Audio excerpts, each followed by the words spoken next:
جن کے دل میں رائی کے دانے کے برابر بھی ایمان ہوگا، ان کے حق میں اللہ کے نبی صلی اللہ علیہ وسلم سفارش کریں گے، ان کو بھی جہنم سے نکال کر جنت میں داخل کیا جائے گا۔ اور جہنم کا ہلکا عذاب آپ کے چچا ابو طالب کو دیا جائے گا، آپ کی سفارش کی وجہ سے آپ کو بہت ہی ہلکا عذاب صرف جوتے آگ کے پہنائے جائیں گے، جس کی وجہ سے ان کے سر میں دماغ کھولنے لگے گا۔ یہ تو مختصر میں آپ کے سامنے بتا رہا ہوں، آپ الگ سے اس ٹاپک پر اگر دیکھیں تو بہت سی چیزیں اس سلسلے میں آپ کو مل جائیں گی۔ اللہ کے نبی صلی اللہ علیہ وسلم کی سفارش تقریباً 10-12 اقسام ہیں، تفصیلی موضوع ہے وہ۔ اللہ کے نبی کی سفارش کے حقدار کون کون لوگ ہیں، کن کن لوگوں کی آپ سفارش کریں گے، اجمالی طور پر میں نے یہاں پر بتا دیا ہے۔ تو یہ مقام محمود ہے۔ آپ صلی اللہ علیہ وسلم نے کیا کہا؟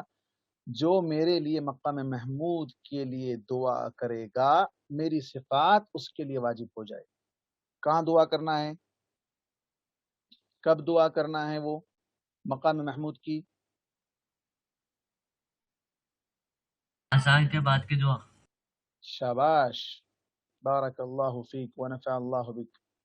کیا دعا ہے اذان کے بعد کی؟ اللهم رب هذه الدعوة التامة والصلاة القائمة آت محمدا الوسيلة والفضيلة والدرجة الرفيعة وابعثه مقاما محمودا الذي وأته يرفع شفاعته يوم القيامة إنك لا تخلف الميعاد۔ ارے بہت اضافہ کر دیا آپ، بہت زیادہ اضافہ کر دیا۔ اللهم رب هذه الدعوة التامة والصلاة القائمة آت محمدا الوسيلة والفضيلة وابعثه مقاما محمودا الذي وعدته۔ اتنی ہی دعا ہے، صحیح ہے حدیث سے جو ثابت۔ آپ بیچ میں بھی کچھ اضافہ کیے، آخر میں بھی کچھ اضافہ کیے، وہ اضافہ شامل نہیں ہے۔ یہ مقام محمود اللہ کے نبی صلی اللہ علیہ وسلم ہی کو عطا کیا جائے گا، آپ کے علاوہ کسی اور کو وہ مقام محمود نہیں دیا جائے گا۔ چلیے اس کے بعد آگے دوسری آیت کیا ہے؟ ان المتقین فی جنات وعیون آخذین ما آتاہم ربهم انہم كانوا قبل ذلك محسنین كانوا قلیلا من اللیل ما یہجعون وبالاسحار هم یستغفرون۔ بے شک متقی لوگ، اللہ سے ڈرنے والے لوگ باغوں میں، جنتوں میں، چشموں میں، نہروں کے اندر ہوں گے، اور ان ساری نعمتوں کو جو ان کا رب انہیں دے گا اس کو لینے والے ہوں گے، اس سے پہلے وہ نیک کام کرنے والے تھے۔ دیکھیے آپ کے یہاں کیا کہا اللہ نے؟ انہم کانوا قبل ذالک محسنین، وہ نیک لوگوں میں سے تھے۔ کیا کیا کرتے تھے نیکی؟ اس میں سے دو نیکیوں کا یہاں پر تذکرہ خاص طور پر کیا گیا۔ کانوا قلیلا من اللیل ما یہجعون، رات میں بہت کم سوتے تھے۔ اب ہم لوگ بولیں گے مولانا ہم لوگ بھی رات میں کم سوتے، نہیں، کم تو سوتے ہم، لیکن ہمارا جاگنا بیکار کا جاگنا، بے فائدہ، بے فیض، بلکہ لغو۔ آگے کیا کہہ رہا ہے؟ وبالاسحار هم یستغفرون، سحر کے وقت وہ اللہ سے اپنے گناہوں کی معافی مانگ رہے ہوتے ہیں۔ رات بھر جو کم سوتے ہیں اس کی وجہ کیا ہے؟ تہجد پڑھتے ہیں اور استغفار کرتے رہتے ہیں۔ اور اسی طرح کہا وعباد الرحمن الذین یمشون علی الارض ہونا وَإِذَا خَاطَبَهُمُ الْجَاهِلُونَ قَالُوا سَلَامًا وَالَّذِينَ يَبِيتُونَ لِرَبِّهِمْ سُجَّدًا وَقِيَامًا۔ یہاں پر آ گیا عباد الرحمن، اللہ کے وہ بندے جو زمین پر نرمی سے چلتے ہیں، تکبر، غرور، فخر، اکڑ نہیں۔ اور جب کوئی جاہل انہیں خطاب کرے، ان سے بات کرنا چاہے، لڑنا چاہے، جھگڑنا چاہے، تو سلام کر کے وہاں سے نکل جاتے ہیں۔ اور وہ لوگ ہیں جو اپنے رب کے حضور قیام اور سجدہ کرتے ہوئے رات بسر کرتے ہیں۔ رات پوری کس میں گزرتی ہے؟ واٹس ایپ پر، فیس بک پر، سوشل میڈیا پر، یوٹیوب پر، نیٹ فلکس پر، پرائم، امازون پرائم پر نہیں، سجدے میں اور رکوع، سجدے میں اور قیام میں، قرآن کی تلاوت میں گزرتے ہیں۔ ان کی راتیں ایسی گزرتی ہیں۔ اللہم اجعلنا منہم۔ اسی طرح ایک اور مقام پر کہا انما یؤمن بآیاتنا الذین اذا ذکروا بها خروا سجدا وسبحوا بحمد ربهم وهم لا يستكبرون تتجافى جنوبهم عن المضاجع يدعون ربهم خوفا وطمعا ومما رزقناهم ينفقون فلا تعلم نفس ما اخفي لهم من قرة اعین جزاء بما كانوا يعملون۔ ہماری آیتوں پر ایمان رکھتے ہیں، جب انہیں کوئی نصیحت کی جاتی ہے تو سجدہ کرتے ہوئے گر جاتے ہیں، اپنے رب کی پاکی بیان کرتے ہوئے اکڑتے نہیں ہیں، تکبر نہیں کرتے ہیں، اور ان کے پہلو، ان کی پیٹھ، ان کی کمریں بستروں سے الگ ہو جاتی ہیں اور اپنے رب سے یعنی اس کے دن اس کے عذاب سے ڈرتے ہوئے اس کی رحمت کی امید کرتے ہوئے اللہ سے دعائیں کرتے ہیں، اور جو رزق ہم نے انہیں دے رکھا ہے اس میں سے وہ انفاق خرچ بھی کرتے ہیں، اور کوئی نہیں جانتا فلا تعلم نفس ما اخفی لهم من قرۃ اعین، یعنی ان کی آنکھوں کو ٹھنڈک پہنچانے والی کتنی نعمتیں ان کے لیے چھپا رکھی ہیں کوئی نہیں جانتا۔ اللہ نے آنکھوں کو ٹھنڈک پہنچانے والی بہت سی نعمتیں اللہ نے چھپا رکھی ہیں، جزاء بما كانوا يعملون، ان کے اعمال کا بدلہ انہیں دیا جائے گا اس بدلے کے طور پر۔ تو وہ بہت سی چیزیں ابھی اللہ نے چھپا کر رکھی ہیں، دی نہیں ابھی، جب دے گا اللہ تعالیٰ پتہ چلے گا۔ کن کو دے گا؟ ان لوگوں کے لیے جو راتوں میں بستروں کو چھوڑ دیتے ہیں، بستر سے اٹھ کر نماز میں لگ جاتے ہیں، سجدہ، تسبیح، پاکی بیان کرتے ہوئے۔ اللہم اجعلنا منہ، اللہ ہمیں ان لوگوں میں شامل فرمائے۔ یہ 3-4 آیتیں تھی۔ اب اس کے بعد احادیث سے اس کی فضیلت دیکھتے ہیں۔ حضرت ابو ہریرہ رضی اللہ عنہ سے روایت ہے، نبی کریم صلی اللہ علیہ وسلم سے دریافت کیا گیا، پوچھا گیا فرض نماز کے بعد کون سی نماز سب سے بہتر ہے؟ فرض نماز کے بعد سب سے بہتر نماز کون سی ہے؟ تو آپ نے کہا آدمی کی رات کی نماز یعنی تہجد کی نماز۔ صحیح مسلم، ابو داؤد، ترمذی، نسائی، ابن ماجہ۔ اسی طرح ایک اور روایت حضرت ابو امامہ سے ہے کہ نبی کریم صلی اللہ علیہ وسلم نے فرمایا تم لوگوں کو چاہیے کہ رات کو قیام کرو، اس لیے کہ تم سے پہلے نیک بندوں کی عادت تھی تمہارا اپنے رب سے قربت حاصل کرنا، کہ راتوں میں اٹھنے سے اللہ تعالیٰ کی قربت، اللہ تعالیٰ کی نزدیکی حاصل ہوگی۔ یہ تمہارے برائیوں کو مٹانے والا عمل ہے، تمہیں گناہوں سے بچانے والا عمل ہے۔ حضرت مغیرہ رضی اللہ عنہ سے روایت ہے، نبی کریم صلی اللہ علیہ وسلم نے رات کو قیام فرمایا یہاں تک کہ آپ کے پاؤں پر ورم آ گئے، ورم مطلب سوجن آ گئی، سویلنگ آ گئی آپ کے پیروں پر۔ اتنا میں نے ابھی اوپر کہا تھا نا، آپ پر فرض تھی، آپ کس طرح اس کو ادا کرتے تھے؟ اتنی لمبی نماز پڑھتے، ٹھہر کر آپ کے پیروں پر سویلنگ آ جاتی تھی۔ صحابہ نے آپ سے پوچھا اللہ کے رسول صلی اللہ علیہ وسلم، آپ کے تو تمام اگلے پچھلے سارے گناہ معاف کر دیے گئے، پھر آپ ایسا کیوں کرتے ہیں؟ یعنی اتنا لمبا قیام کیوں کرتے ہیں کہ آپ کے پیروں پر ورم آ جاتا ہے؟ تو آپ نے کہا کیا میں اپنے پروردگار کا شکر گزار بندہ نہ بنوں؟ صحیح بخاری اور صحیح مسلم کی، نسائی کی روایت۔ اللہ کے نبی صلی اللہ علیہ وسلم شکرانے کے طور پر اتنی لمبی نماز پڑھ رہے ہیں، اور ہمارا کیا حال ہے؟ ہمیں اللہ تعالیٰ بلا رہا ہے، آؤ میں دوں گا، آؤ میں بخش دوں گا، ہم نہیں، ابھی ہم سونے جا رہے ہیں، اٹھیں گے 12 بجے اٹھیں گے، ہم نواب ہیں، ہم اٹھیں گے 12 بجے، برش کریں گے 1 بجے، پھر ناشتہ واشتہ ہوگا 2 بجے، پھر باہر نکلیں گے، تھوڑا ہوا کھائیں گے، پھر شام میں بیٹھیں گے۔ یہ آج ہماری حالت ہے۔ اللہ کے نبی صلی اللہ علیہ وسلم نے حضرت عبداللہ بن سلام رضی اللہ عنہ، جو کیا کہتے ہیں یہودی عالم تھے، مسلمان ہو گئے تھے، تو ان سے روایت ہے، اللہ کے رسول صلی اللہ علیہ وسلم افشوا السلام وصلوا الارحام وصلوا باللیل والناس نیام، سلام کو عام کرو، رشتوں کو جوڑو، اور اس وقت اٹھ کر نماز پڑھو، والناس نیام، جب سارے لوگ سو رہے ہوں، تدخلوا الجنت بسلام، جنت میں سلامتی کے ساتھ داخل ہو جاؤ گے۔ جنت میں جانا ہے تو یہ سارے کام ہم کو کرنے ہیں۔ آداب کیا ہیں؟ تہجد کے لیے کچھ آداب ہیں، اس کا خیال رکھیں گے تو اللہ تعالی ہمیں اس کی توفیق دے گا انشاءاللہ۔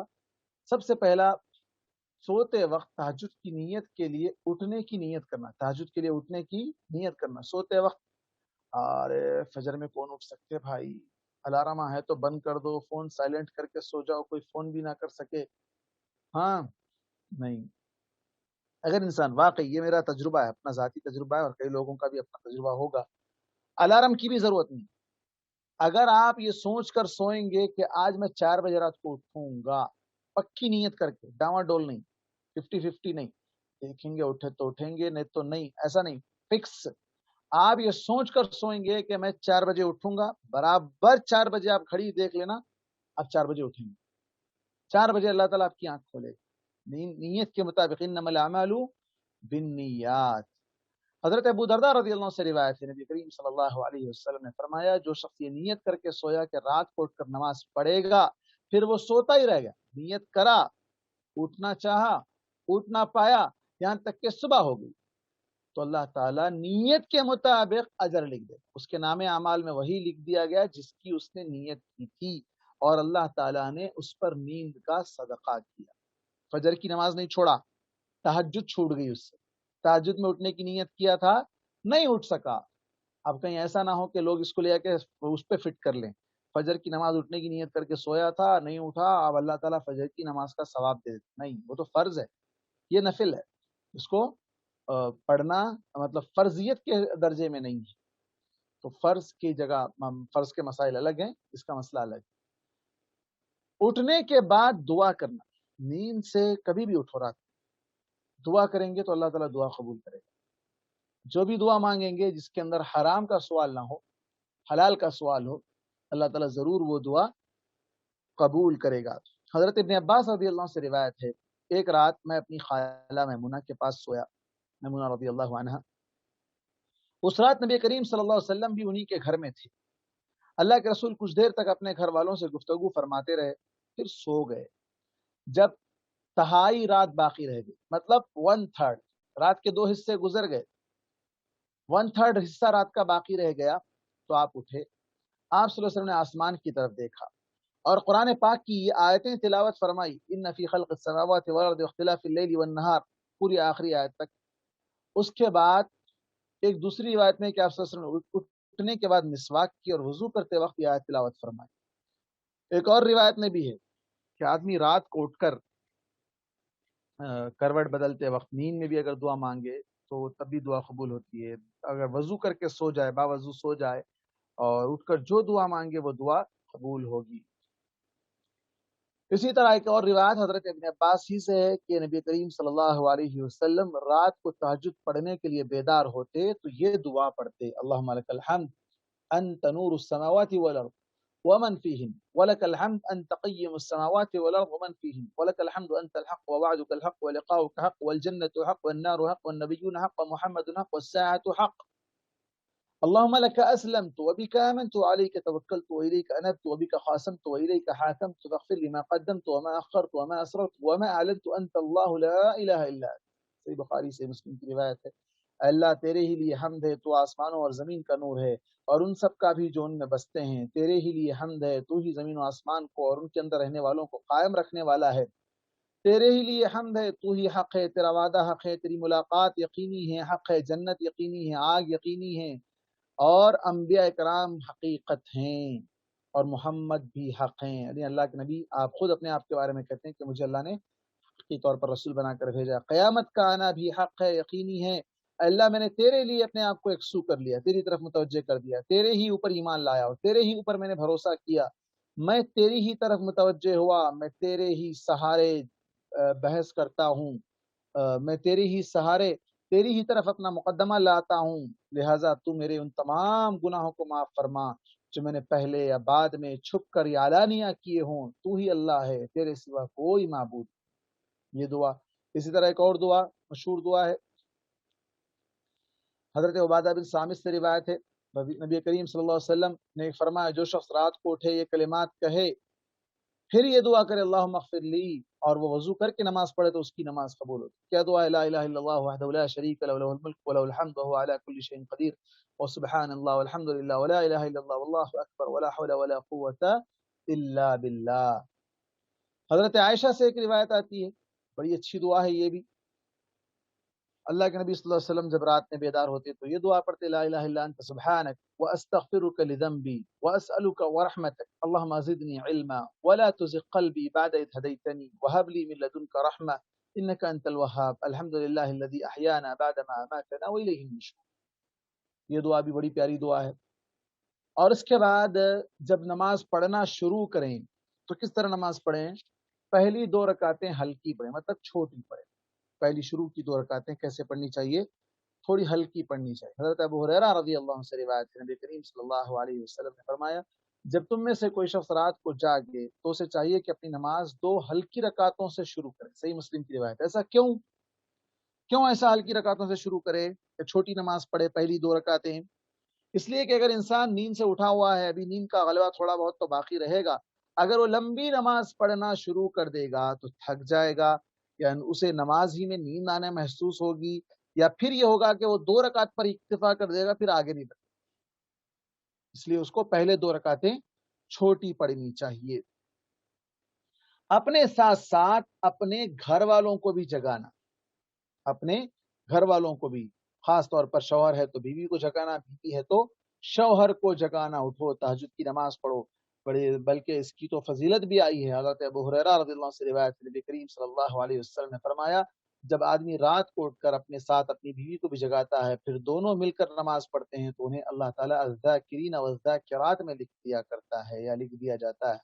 ایک اور روایت ملتی ہے کہ شوہر جو ہے بیوی کو چھینٹا مار کر اٹھائے، پانی کا چھینٹا، اٹھ نہیں رہی ہے بیوی، اوڑ اوڑ کر سونے جا رہی ہے تو بھائی پانی لائے، اس کی آنکھ پر تھوڑے سے چھینٹے ڈال دیے، پانی کی بکیٹ اونڈلنا نہیں، لا کے پانی کے چھینٹے مار دے تاکہ اٹھ جائے، نماز پڑھ لے۔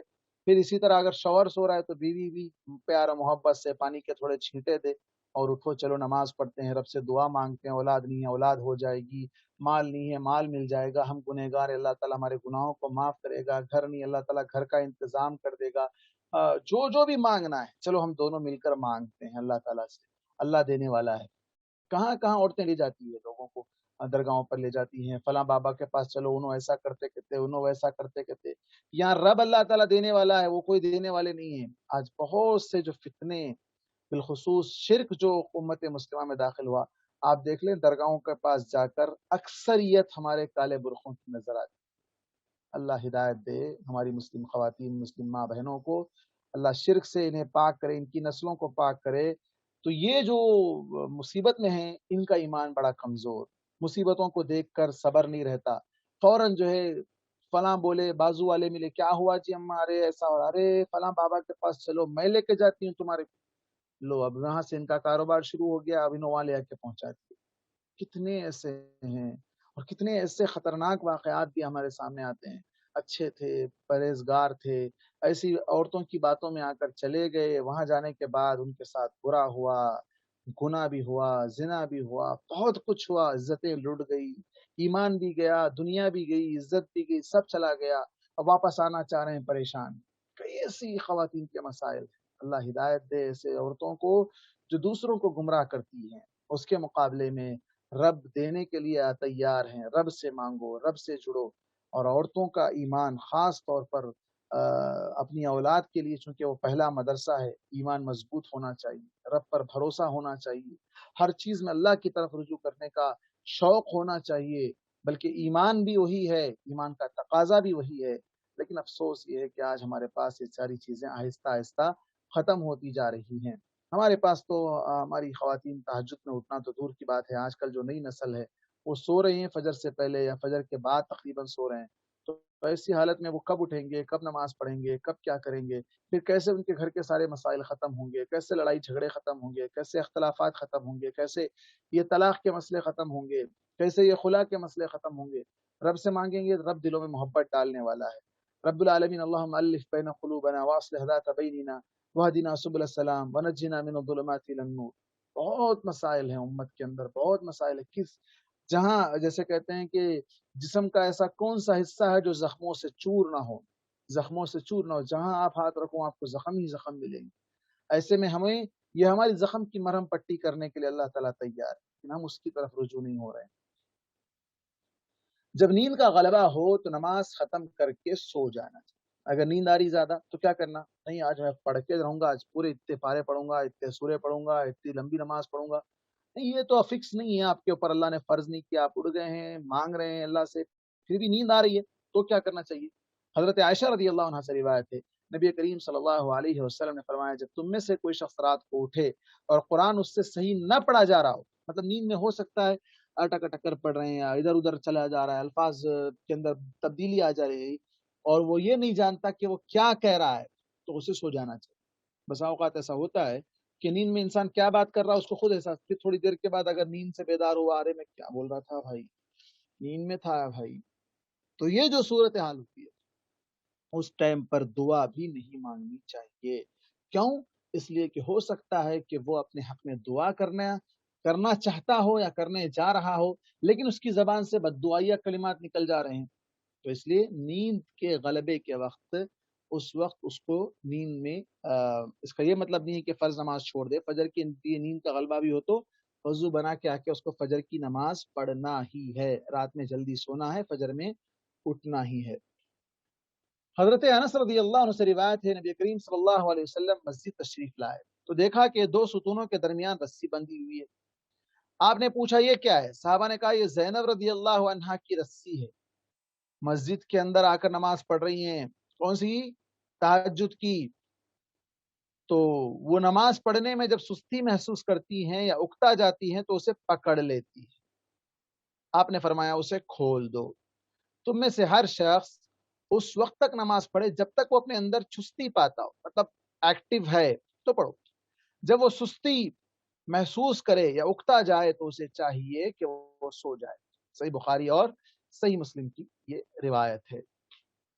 حتی المقدور تہجد کی نماز پر پابندی کرنا چاہیے. ایک بار آج حدیث سن لی اب کل پڑھ کے رہوں گا، پرسوں کا چھوڑ جان دو، کل ایک دن پڑھ لیے تو حق ادا ہو جاتا. نہیں، پابندی کرو. 2 رکعت پڑھو لیکن روز پڑھو. 4 رکعت پڑھو مگر روز پڑھو. ایک ہی دن میں 11 پڑھ لیے دوسرے دن گول نہیں. حضرت عائشہ رضی اللہ عنہ سے روایت ہے نبی کریم صلی اللہ علیہ وسلم نے فرمایا تم اتنا ہی عمل کرو جتنے کی تم اپنے اندر طاقت پاتے ہو.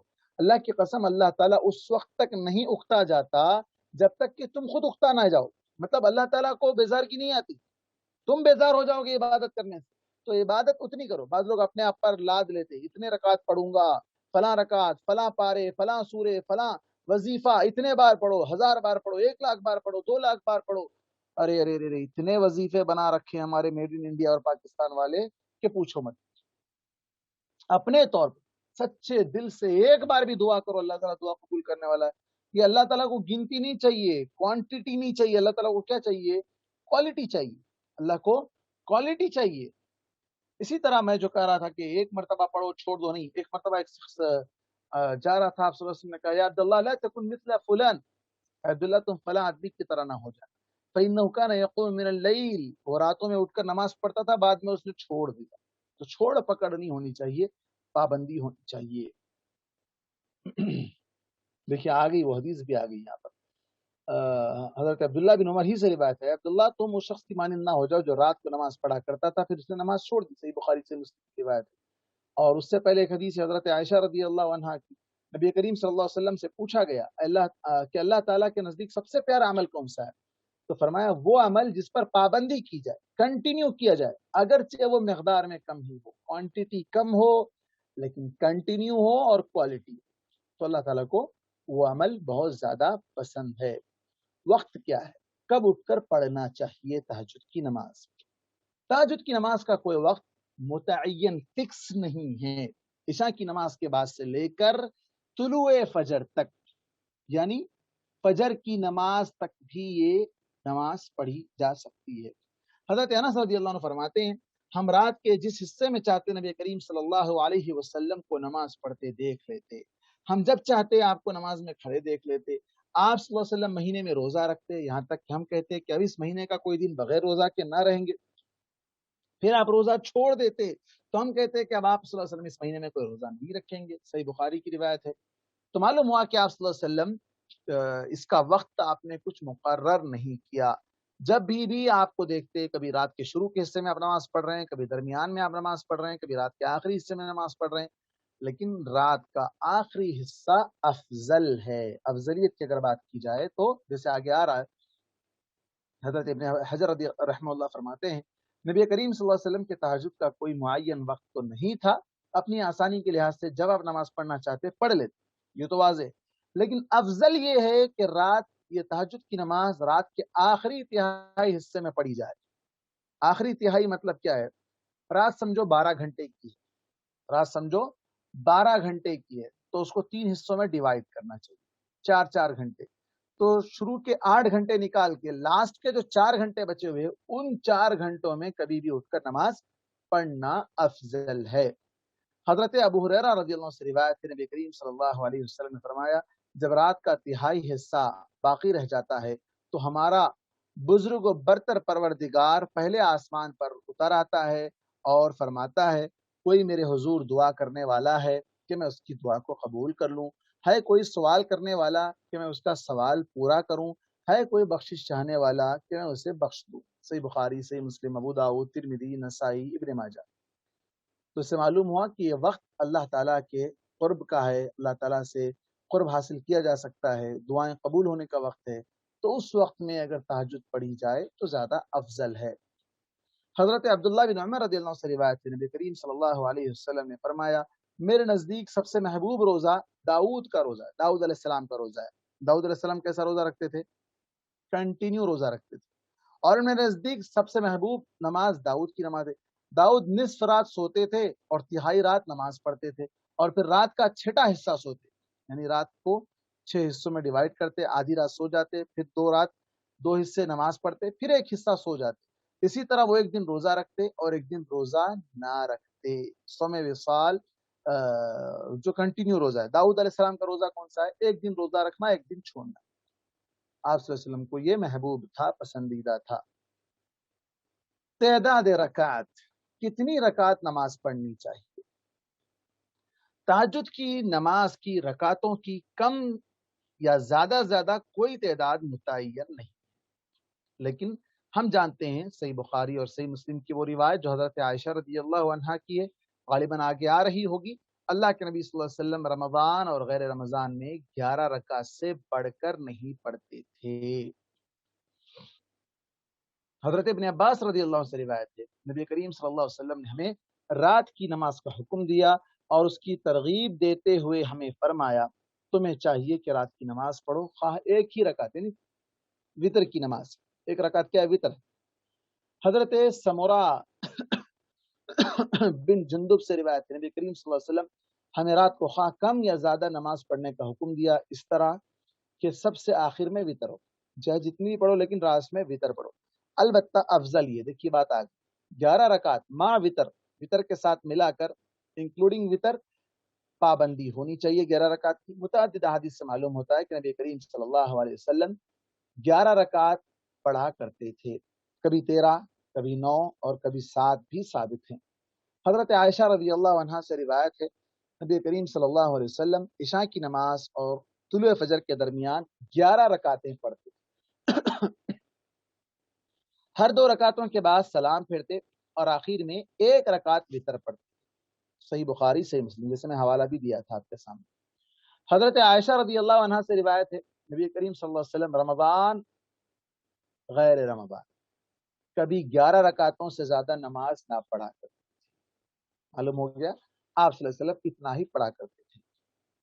اس حدیث میں حضرت عائشہ نے نبی کریم صلی اللہ علیہ وسلم کا زیادہ تر معمول بیان کیا، ورنہ خود حضرت عائشہ ہی سے 13، 9 اور 7 والی روایت کی ثابت ہے۔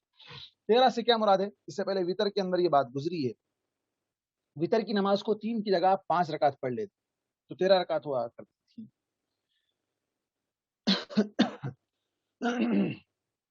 ایک روایت میں آپ صلی اللہ علیہ وسلم آپ رضی اللہ عنہ حضرت عائشہ رضی اللہ عنہ فرماتی ہیں کہ نبی کریم صلی اللہ علیہ وسلم رات کو 13 رکعتیں پڑھتے تھے، ان میں سے 5 رکعتیں وتر کی ہوتی، اور ان میں حضور صلی اللہ علیہ وسلم آپ صلی اللہ علیہ وسلم آخری رکعت سے پہلے کسی رکعت میں نہ بیٹھتے۔ صحیح بخاری اور صحیح مسلم۔ حضرت مسروق سے روایت ہے کہ میں نے حضرت عائشہ سے نبی کریم صلی اللہ علیہ وسلم کی رات کی نماز کے بارے میں پوچھا تو انہوں نے کہا فجر کی سنتوں کے علاوہ 7 رکعتیں، 9 رکعتیں اور 11 رکعتیں، اس سے بھی وہی مراد ہے۔ وتر کی نماز میں جس طرح اضافہ ہوتا اس طرح یہ رکعتوں میں بھی اضافہ ہوتا۔ تہجد کی نماز میں 7 سے کم رکعتیں نبی کریم صلی اللہ علیہ وسلم سے ثابت نہیں۔ 7 سے مراد کیا ہوا؟ اگر اس میں 4 رکعت تہجد کی پکڑ لیں، 3 رکعت وتر ہو جائیں گی، یا پھر 6 رکعت تہجد کی پکڑ لیں تو پھر 1 رکعت وتر ہو جائے گی۔